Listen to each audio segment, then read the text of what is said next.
You're listening to the audio production of Proverbs Audio Lectures, 38 lessons on literary context, structure, exegesis, and interpretation by Christopher B. Ansberry. Published by Zondervan and read by the author.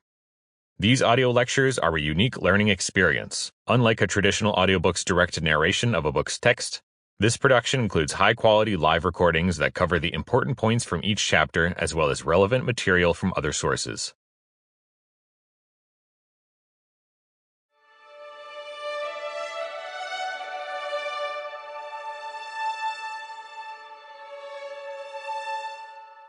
Welcome to this study on the book of Proverbs, a book that is both familiar and strange.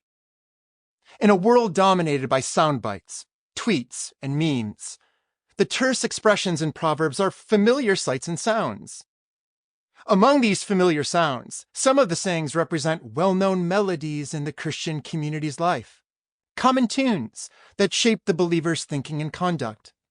The fear of the Lord is the beginning of wisdom. Trust in the Lord with all your heart and lean not on your own understanding. In all your ways acknowledge him, and he will make your path straight. Common tunes in the Christian community's life. And when these common tunes are heard as another popular score concerned with self-improvement, Proverbs appears to be ordinary at best and superfluous at worst.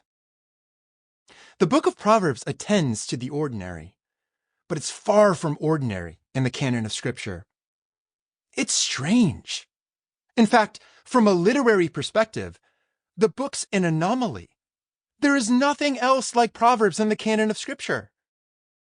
The strangeness and uniqueness of the book raises a host of questions.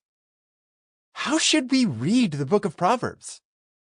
How do the diverse materials function? Is Proverbs a haphazard collection of traditional sayings? A graveyard of dead aphorisms that must be revived through application in specific life circumstances? Or is the book a coherent document, an anthology that has been carefully configured to serve a particular pedagogical and theological agenda? We will attempt to answer these questions across this teaching series. To set the stage for our exploration of Proverbs, I would like to address two issues that provide a backdrop for our reading of the book: the arrangement of the materials in Proverbs and the poetry of Proverbs. Let's have a look at each, beginning with the arrangement of the materials in Proverbs. Like the book of Psalms, the book of Proverbs is an anthology. It's a collection of collections. The book includes several collections, each of which are attributed to a particular person. The book opens with the title, The Proverbs of Solomon, son of David, king of Israel, in chapter 1, verse 1. In chapter 10, verse 1, we encounter the Proverbs of Solomon. Then in chapter 22, verse 17, we enter into the words of the wise. Chapter 24, verse 23 resumes the words of the wise. These also are of the wise.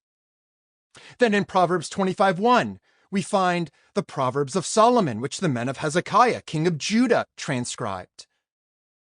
Before we enter chapter 30 and find the words of Agur. And then finally, chapter 31, the words of Lemuel.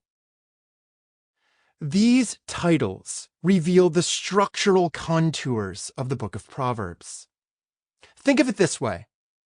Proverbs is a puzzle consisting of multiple pieces that depict the multidimensional nature of the life of wisdom and virtue. The arrangement of the materials in these collections do not evince a logical progression of thought. There is no rhyme or reason for the sequence of materials in the individual collections of the book. But it appears there is a rhyme and reason for the arrangement of the collections. From a bird's eye perspective, the collections are arranged in a manner comparable to our educational curricula. The opening verses of the book, chapter 1, verses 1 to 7, function as the syllabus of Proverbs. They outline the learning outcomes of the book, sensitize us to the difficult nature of the materials, and Sample complete. Ready to continue?